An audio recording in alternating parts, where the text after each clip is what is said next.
Olá pessoal, tudo bem com vocês? Hoje eu quero conversar com aquelas pessoas que geralmente repetem relacionamentos abusivos. Você se identifica com isso? Ou conhece alguém que faz isso, que sofre pra caramba e depois vai lá e se relaciona com outra pessoa igualzinha ou muito parecida? Por que que isso acontece? Você sabe explicar? Então, é isso que eu quero conversar com vocês hoje aqui no canal, falando sobre você. Por que repetir relacionamentos tóxicos? E antes de mais nada, deixe-me apresentar. Me chamo Nalu Vieira Alves, sou psicóloga e terapeuta integrativa. Vamos lá então, pessoal? Então, o que tanta repetição? Bom, gente, primeiro a gente tem que entender o que é esse relacionamento tóxico, né? Muitas vezes se fala a respeito das relações com um narcisista, mas um relacionamento tóxico não é só com um narcisista. Nós temos vários e vários tipos de relacionamentos que se tornam muito tóxicos e muitas vezes a pessoa não tem nenhum tipo de transtorno, mas a relação é sim muito tóxica.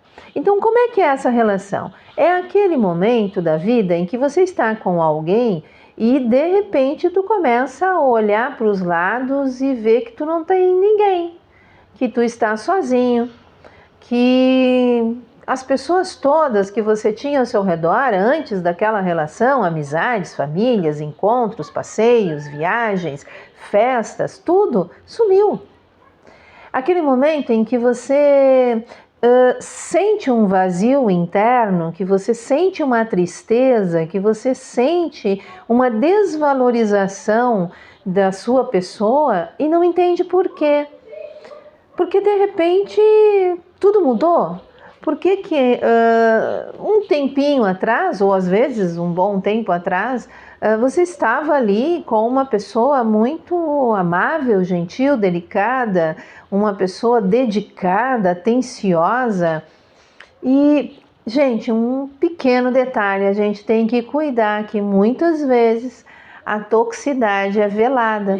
Ou seja, é aquela situação em que a pessoa protege tanto, cuida tanto, está sempre ali à disposição, que acaba sufocando. Você fica sem vida, você fica sem direcionamento, você fica sem autenticidade, você perde a sua privacidade. Isso também é toxicidade. Toxicidade não é só te xingar, te maltratar, falar coisas horríveis a seu respeito. Não é te agredir verbalmente ou até mesmo fisicamente. Uma relação tóxica pode ser sim com uma pessoa que é gentil, delicada, amável, uma pessoa que faz tudo por ti. Só que isso é velado, porque por trás tem o quê? Uma necessidade de comando, de poder, de posse, de controle. E você, quando se dá conta disso, já perdeu tudo. Perdeu a identidade, perdeu a privacidade, perdeu as pessoas ao seu redor. Então, uma relação tóxica é aquela em que você vai, ao longo do tempo, vendo que a sua vida se perdeu, que a sua vida não é mais sua, que você não se identifica, você não se reconhece mais. E dentro desse não se reconhecer, existe uma dor muito grande, um sentimento de abandono, de tristeza, de perda, de rejeição, de solidão. Só que ao seu lado tem alguém. E esse alguém parece não enxergar nada disso. Aquele outro alguém, a única coisa que sente é o prazer de te ter ali ao seu lado. É o desejo da posse, não importa como você está.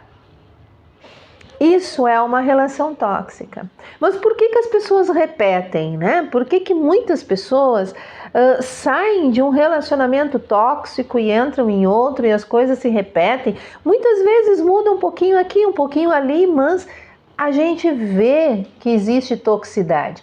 E demora para essa pessoa se dar conta, daí depois ela sai daquela relação com muita dor, muito sofrimento, toda quebrada por dentro, aí se reconstrói e, de novo, uma nova relação igualzinha. Por quê, gente? Porque essa pessoa, provavelmente, ela já venha de relações tóxicas lá da sua infância. Aquelas relações primárias, pai, mãe, aquelas relações onde ela se construiu. E aquilo ali foi aprendido.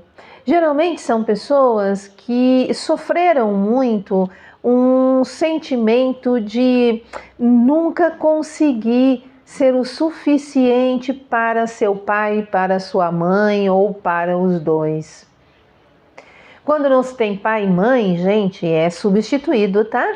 Por aquelas pessoas ali que estavam cuidando, criando aquele ser, aquela criança. Então, na fase adulta, essas crianças que passam por essa situação de muita toxicidade na sua criação, pais extremamente protetores, pais que não permitem que as crianças façam absolutamente nada, que cerceiam a sua liberdade, que a individualidade não existe. Essas crianças, elas não conseguem ter uma identidade própria, elas têm que seguir aquilo total que os pais querem e desejam. Ou encontramos do outro lado aqueles pais que não estão nem aí para as crianças, que tem problema ou não tem, não estou nem aí, estou dando comida, estou dando roupa, estou dando casa, tá bom. E a criança que se vire para resolver os seus problemas, resolver as suas questões internas. Temos aquela criação que transforma o seu filho num príncipezinho ou numa princesinha. Tudo isso, gente, é toxicidade. Criar alguém não é assim.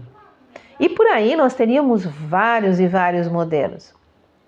Mas aquela criança que é tratada, criada, não tendo a sua própria identidade, não conseguindo construir a si mesmo, se enxergar como um ser único e não ter a valorização daquilo que faz, daquilo que pensa, daquilo que busca, que constrói, vai se tornar depois um adulto que vai buscar relações iguais.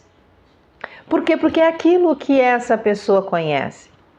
Naturalmente, essas relações acontecem. Naturalmente, ela se envolve com aquele tipo de pessoa que aparentemente é muito encantador ou encantadora, muito envolvente, ou aquela pessoa que está dentro de um padrão onde é interessante se relacionar porque parece discreto, parece aquela pessoa quieta, aquela pessoa que não é extravagante, não é agressiva, é aquela pessoa que transmite uma certa, entre aspas, segurança. Aí no convívio a coisa é outra totalmente diferente. Ao longo da relação, a pessoa vai perdendo a sua identidade como lá na sua infância. E vai tentando fazer de tudo para que essa relação dê certo. Aqui não existe mulher ou homem vítima desses relacionamentos. Os dois podem ser. Não é exclusivo do sexo feminino. Muitos homens se relacionam com mulheres extremamente tóxicas. E aqui também falamos das relações homoafetivas. Nós vemos muitos casais homoafetivos com relações extremamente tóxicas. Então não existe, gente, nem gênero, não existe tipo de relacionamento, existe toxicidade no relacionamento. Onde uma pessoa sofre, onde uma pessoa não tem a sua identidade, existe toxicidade. E essa pessoa tem isso como uma verdade. uma verdade absoluta, porque ela foi criada assim, ela vivenciou isso e ela vai mantendo esse padrão. Ela vive isso uma vez, sofre pra caramba. Ela se rasga, ela tenta de todas as maneiras fazer com que aquela relação dê certo. Ela faz de tudo para que seu parceiro ou parceira a enxergue como um ser em construção, um ser que está ali junto, um ser que está crescendo junto na relação. Mas o outro não vê. O outro não vê. Por quê? Porque o outro é tóxico. Então essa pessoa vai se perdendo, essa pessoa vai se abandonando. Aí chega aquele momento de total tristeza, de total vazio. Aí ela começa a buscar entendimento do porquê, né? Já que tem ali um parceiro ou uma parceira, e por que tanta solidão, tanto sentimento de abandono? Ela se depara com um sofrimento muito grande e muitas vezes ou acaba se afastando ou o outro se afasta, sem nada dizer. A pessoa entra num grande sofrimento, um buraco muito grande, porque ela fez de tudo, ela é a culpada. Ela foi criada assim. Na sua criação, a culpa de todo o problema, toda a relação e de todo o sofrimento é dela. Seus pais nunca assumiram nada. A culpa é toda dela. Se ela não foi feliz, se ela não conquistou, se ela não teve amigos, se ela... é tudo culpa dela. Então ela aprendeu assim. Então quando termina essa relação, ela, óbvio, vai ter esse sentimento que vem lá de trás. Vem bem lá de trás, que está enraizado. Aí ela sofre tremendamente. E sempre se culpando, sempre se condenando. O que ela poderia ter feito mais? O que ela fez de errado para aquela pessoa não gostar dela? O que ela fez de errado para aquela pessoa não querer estar com ela? Não continuar sendo aquela maravilha que foi lá no início da relação. Só que dentro desse sofrimento, dentro dessa interna busca por respostas, ela acaba conhecendo outro alguém. E esse outro alguém chega como alguém muito especial, de novo. E ela acaba se encantando, se envolvendo, acaba se doando, se entregando, acaba fazendo de tudo para que aquela pessoa não a deixe, porque o anterior a deixou. Então aquela ali não, aquela ali é especial. Então ela vai fazer mais ainda. Ela vai se entregar mais ainda, ela vai se rasgar mais ainda, para que aquele não faça o que o anterior fez. Só que aí ela entra de novo no mesmo equívoco. Ela não tem que dar a sua vida para que o outro esteja com ela, o outro tem que estar com ela porque quer. Só que ela não entende isso. E a situação se repete. Ou o outro vai embora sem nada dizer, ou ela acaba se dando conta que precisa fazer algo e sai da relação. Em grande sofrimento, em grande luta interna. E muitas vezes fica naquele sentimento de culpabilidade e conhece uma outra pessoa. E assim as coisas vão se repetindo. Mas, Nalu, quando é que isso acaba? Acaba quando ela se dá por conta que ela precisa entender o porquê. Por que ela vivencia isso? Por que ela repete essas relações desta maneira tão sofrida e tão dolorosa? Por que ela tem que ser a culpada de tudo? Por que ela tem que assumir a relação na íntegra? Gente, tá gostando do assunto? Dê o seu like, não esquece, para que esse vídeo continue, para que ele mantenha-se vivo no YouTube, muitas e muitas pessoas recebam esse assunto, você precisa dar like. É com o like que o YouTube manda para todo mundo. Não assinou o canal? Assine, é rapidinho aí embaixo, subscrever ou inscrever-se.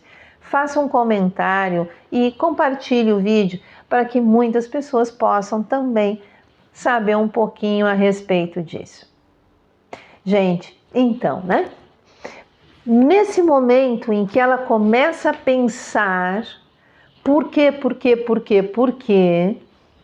E ela quer entender, ela não só pensa e se culpa, ela quer entender. É nesse momento que ela vai buscar uma ajuda. Ela precisa entender isso de forma profunda. Quando a pessoa fica só no questionamento e se culpando e vivendo aquela dor, aquele sofrimento e conversando com um amigo, com uma amiga, com isso, com aquilo, ela não consegue fazer entendimento nenhum. Ela vai repetindo.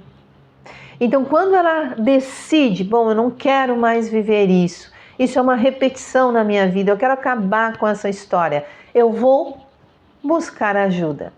É aí que ela começa a fazer uma terapia. Procurar um profissional da saúde mental que possa fazer com que ela realize reflexões mais profundas, onde ela não fique vibrando na culpabilidade, mas entender que culpa ela não tem. É uma consequência, é um aprendizado. Ela aprendeu assim lá atrás, ela mantém esse aprendizado, ela não conheceu nada diferente disso. Então, tendo essa consciência, tendo esse esclarecimento e não culpar pai e mãe, porque não adianta culpar pai e mãe, não vai resolver o problema da pessoa naquele momento. E sim ter o entendimento do porquê da situação, o entendimento do que aconteceu e trazer para o momento presente e compreender que aquilo que foi lá atrás não precisa ser vivido hoje e que ela tem que perdoar a si mesma por não ter feito algo diferente, por não ter se permitido conhecer essa história, se perdoar por se colocar nessa situação. O perdão, gente, tem que começar por nós mesmos. Nós temos que nos perdoar por ter feito o que nós fizemos, ter nos permitido vivenciar aquilo que nos magoa, que nos maltrata. No momento em que a gente chega no auto-perdão, não é assumir culpa. As pessoas têm que entender que quando a gente tem que se perdoar por coisas ruins que nos aconteceram, não é porque nós somos culpados dessas coisas ruins, é porque nós necessitamos desse perdão, porque nós nos massacramos. Nos perdoar por ter nos sentido culpados por esses atos. Nos perdoar de não ter enxergado isso antes e ter nos culpado tanto. Então esse perdão é necessário. Se fizermos esse caminho para dentro, nos perdoarmos, fazer essa compreensão daquilo que foi o nosso passado, a nossa criação, nós conseguimos enxergar esse presente como uma repetição cruel daquilo que se viveu. E podemos então fazer a escolha: eu quero continuar esse padrão ou eu vou cortar com isso e vou viver uma vida diferente. Só que isso, gente, a gente faz sozinho. Não adianta nesse processo terapêutico eu arranjar alguém para compartilhar a minha vida, porque o risco de repetir o padrão é muito grande, mesmo fazendo terapia. Então é importante que nesse momento de descoberta, redescoberta, de perdão, auto-perdão, eu esteja só, para que realmente eu me enxergue diante do espelho, me entenda, me compreenda, me perdoe e faça as minhas escolhas. A próxima pessoa que virá será totalmente diferente. Ou se a vida mandar algo igual, é para que você veja o quanto você aprendeu e você descarte rapidinho isso da sua vida e esteja de braços abertos para uma nova relação, uma nova configuração com uma nova pessoa. Gente, é muita coisa para a gente conversar, né? Passou bastante tempo aí. Muito obrigada com quem esteve comigo até aqui e até o próximo vídeo.